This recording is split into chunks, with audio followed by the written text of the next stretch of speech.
So I don't know why I felt the need to do a separate video, but it seems important enough. I don't think Otis should have won the Money in the Bank briefcase. Anyone other than Baron Corbin would have made a better winner. A lot of people will disagree with me, and that's completely fine. Let me just go through the list of participants from yesterday. First off, I'd like to talk about AJ Styles. And him winning would have been completely fine by me. He has not those many years remaining on his final deal of his wrestling career, at least full time. So I thought it would have been a good time for him to win. And it also could be used as a way to give Undertaker a final world championship. Not that that's very important. Kane didn't get his. I don't think Bryan is going to get another. I don't think Orton is getting another anytime soon. I hope he does, but doesn't look likely. But anyway, AJ Styles is a fantastic in-ring performer. His current attitude, his current gimmick is fantastic as well. He is portraying the arrogant, gifted heel rather well. He's not a completely cowardly heel either.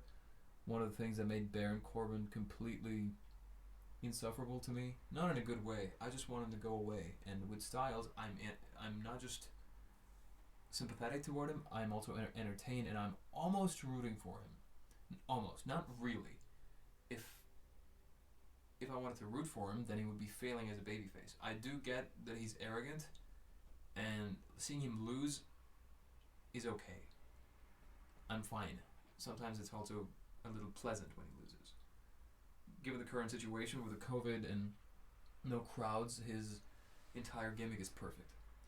Him carrying the Money in the Bank briefcase while continuing his tensions with the Undertaker on screen while the Undertaker is not on screen would have been a great way to keep the Undertaker relevant,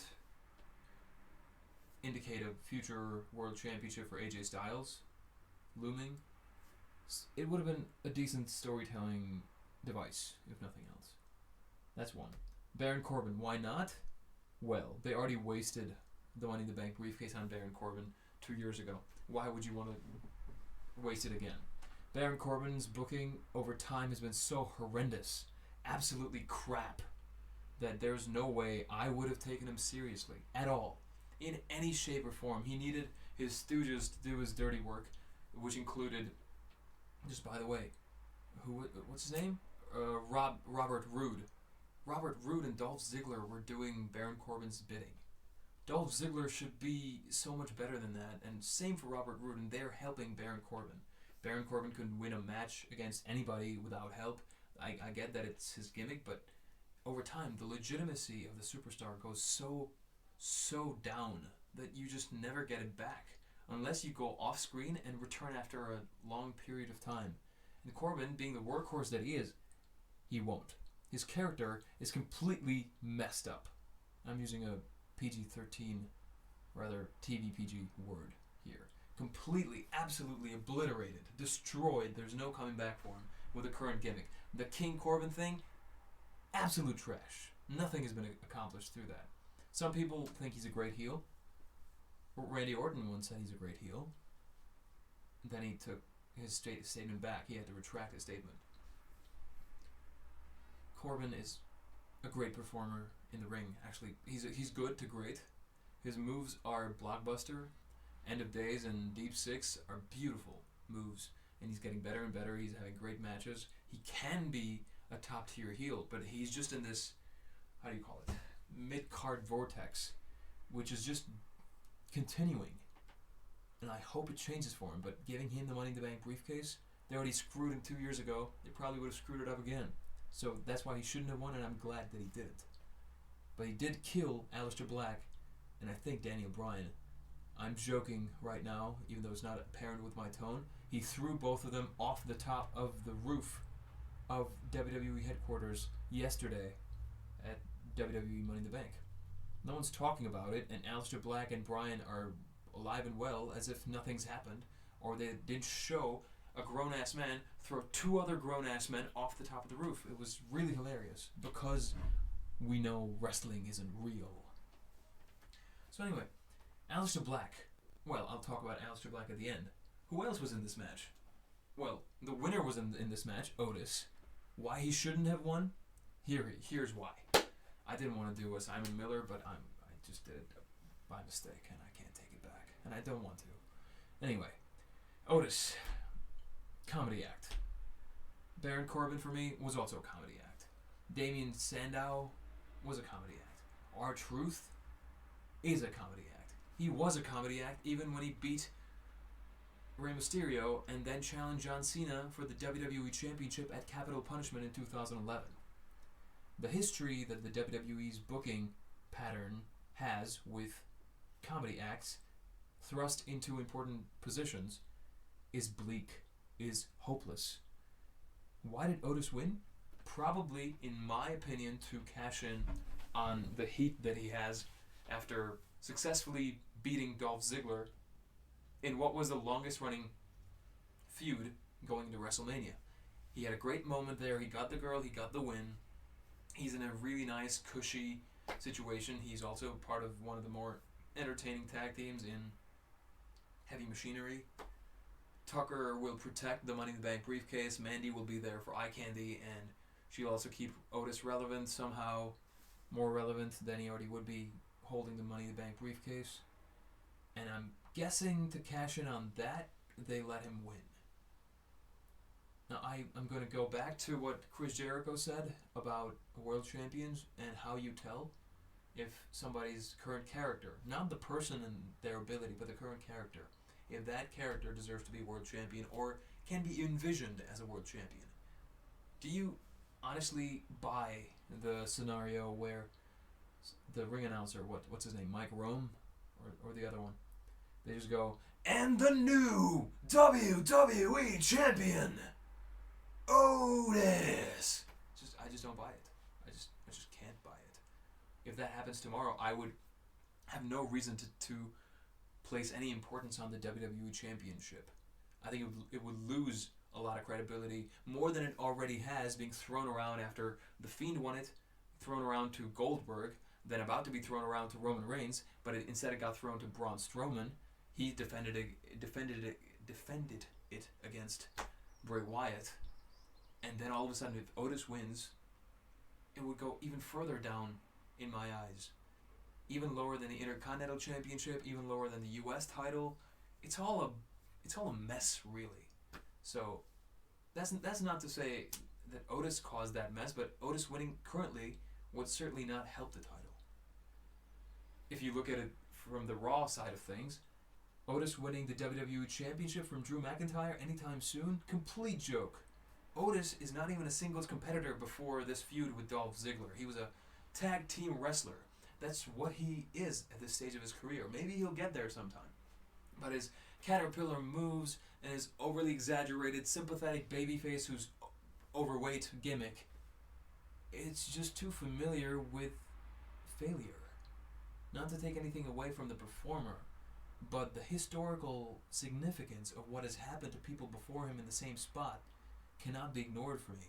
I have hope that they will put him over considerably over the coming months. He has to collect some significant singles wins over the likes of, I don't know, I'll just pick some names off the top of my head. John Morrison, The Miz, New Day individually, and then collectively with Heavy Machinery. Just don't have him lose now. As a pattern, whoever wins the Money in the Bank keeps on losing before they cash in and become relevant again.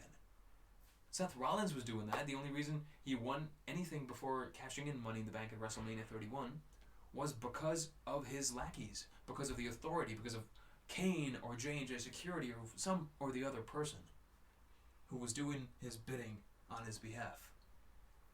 That's the pattern. If Otis follows the same pattern, if he starts losing, it's unlikely because he's a babyface, but he's still a sympathetic babyface. He's not someone that people take very seriously. He's someone that people feel sympathy for and feel almost pity for. That's why his victory was received so well. Because he had a massive victory against someone who had done him wrong. Dolph Ziggler stole his girl, so he beat Dolph Ziggler and got the girl. Simple as that. He's not an authoritative babyface. You don't have any... You wouldn't place any bets on him if he was gonna be in a match against anyone in the main event level. In kayfabe. That's my gripe with it. And I have I cannot wait to be proven wrong, but I just have a very serious, lingering feeling that I won't be proven wrong. As for the others, who else was in this match? Daniel Bryan. Daniel Bryan is soon going to be thrust into the Randy Orton portion of his career, being that you're established, you're a legend, and you're really performing well when you're given the chance. You just don't win as much. You lose in places it could have actually benefited the company for you to win, but you just won't. You're just there. You cannot lose any star power. You cannot lose anything. You can just keep on putting over stars. But I believe it's fruitful for these superstars to win, to elevate even by defeating others. It's still possible. It's just never happening. Not happening at all currently, rather. Bryan is in a feud with Gulak, and I hear Sami Zayn has been off of TV, and I didn't really notice it. It's on me, half of it, that I didn't notice it, but the other half is because Sami Zayn as an Intercontinental Champion was not that big of a news. Because before him, who had it? Braun Strowman had it. And then Sami Zayn beat him, so Strowman could just receive the title from Goldberg. So the whole SmackDown side of things is completely a joke currently. The only people doing anything worthwhile there are Sasha Banks and Bayley. That's for another video. But it's just... I hope that Daniel Bryan gets something he can sink his teeth into, so you'll see his true potential again, because the Yes Movement is pretty much dead. Who else was in the match other than the obvious my favorite to win the match who didn't win the match? Who else was there in the match? Honestly, I cannot remember. Rey Mysterio was there. Of course, Rey Mysterio, from what I'm hearing, is on his way out. So no sense in him winning. But if you want to keep him around, don't feed him to anyone else. Just have him go out gracefully. What's the point in completely murdering people, figuratively, on their way out? Matt Hardy was demolished by Orton and didn't really do much. You could have had him just demolished once. You had him return with a brace on his neck, and then Randy Orton does the double concerto again. So I don't want Rey Mysterio, such a cornerstone of this entire era. Or rather, two eras, almost. He was there from the very beginning. So, he just needs to be honored on the way out. Case in point of it not happening, Seth Rollins almost grazed almost grazed Rey Mysterio's eye off the edge of the steel steps at the side of the ring. So, let's not do that, you know?